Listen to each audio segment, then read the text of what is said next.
Gentleman's time has expired. With that, we go to the gentleman from Texas. Chairman of the Small Business Committee, Mr. Williams, recognized for 5 minutes. Thank you, Mr. Chair and Secretary. Good to see you again. The last time you were here, I asked you that what actions Treasury was taking to educate small businesses on their obligations to file beneficial ownership information in FinCEN. And you acknowledged the burdens that small business will face with compliance surrounding this rule and committed to working with businesses to better educate them on compliance. However, from what I've been hearing from small businesses owners as I travel around and on being on the ground, is that they are still unaware of the FinCEN's beneficial ownership reporting requirements. Now, FinCEN Director Gackey recently said that only 2 million small businesses out of over 32 million have filed beneficial ownership information. So this shows that something needs to be done, because you cannot hold these small businesses responsible for something they've never heard of or even aware of the rules of the road. So my question would be, could you expand on how Treasury will work with small business to educate them on beneficial ownership? And is there any possibility for Treasury to provide more time for small businesses to come in compliance? That's important. So at this point, we're engaged. FinCEN is in a very broad outreach effort. It's received 2.7 million filings already. The filing and requirements are easy to do. And FinCEN believes that the time frame is adequate. The companies in existence before this year have until January 1 to file, but that's their current view if things don't go according to plan. Yeah, well, small business is burdened right now, so please take a look at that. And the Biden administration's climate agenda is forcing the IMF and the World Bank to take their eye off the ball and channel resources and funding toward climate-related projects and not projects that would enhance the overall well-being of a country or region. The World Bank is working to devote 45% of their financing to climate, and you are voting in opposition to any fossil fuel projects. Developing countries need to access to electricity and other vital resources, not some unelected bureaucrats telling them that they can't finance an energy project in their country because it would support fossil fuels. So my question would be, because of this, many developing countries will be forced to turn to Chinese financing.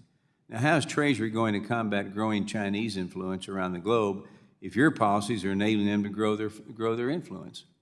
Well, look, what we see is that countries in Africa and elsewhere, especially those that, as in Africa, you have 600 million people who don't have electricity at all, actually want to use renewables to expand access and to address climate, and to have systems that over time will be more secure, less dependent on fluctuations in global markets. And this is the strategy that they prefer.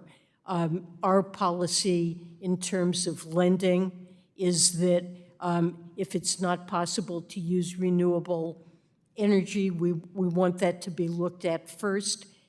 If it isn't feasible or it's unduly expensive, we will vote in favor of projects that use natural gas.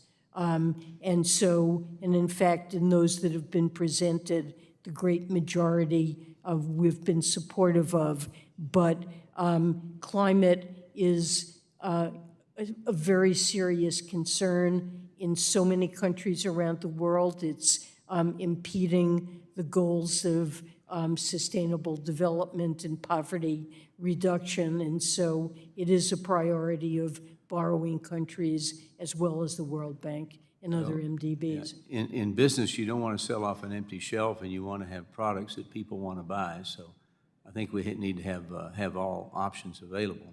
There's also been developments at the IMF under the Biden administration that I find extremely concerning. Specifically, the IMF proposed that billions of dollars in special drawing rights assets be generally allocated to its global membership. Now, this is alarming as hostile actors like China, Iran, and Russia can receive the funding to use it as they please, all of which can be done without congressional approval. So quickly, Secretary, could you should be using your influence in the IMF to protect U.S. influence, ensure transparency, and prevent malign actors from exploiting resources. So how could increasing IMF resources and allocating SDRs to China, Russia, and Iran affect the U.S. national security? And what steps are you at Treasury taking to protect our U.S. interests? we oppose allowing malign countries to use SDRs that they receive as allocation. We will not exchange them for dollars, which must be done in order for them to be used. And we work with other countries that are, have that capacity to make sure time is- it doesn't occur, and it hasn't occurred. Gentleman's time's expired. With that, we go to the gentleman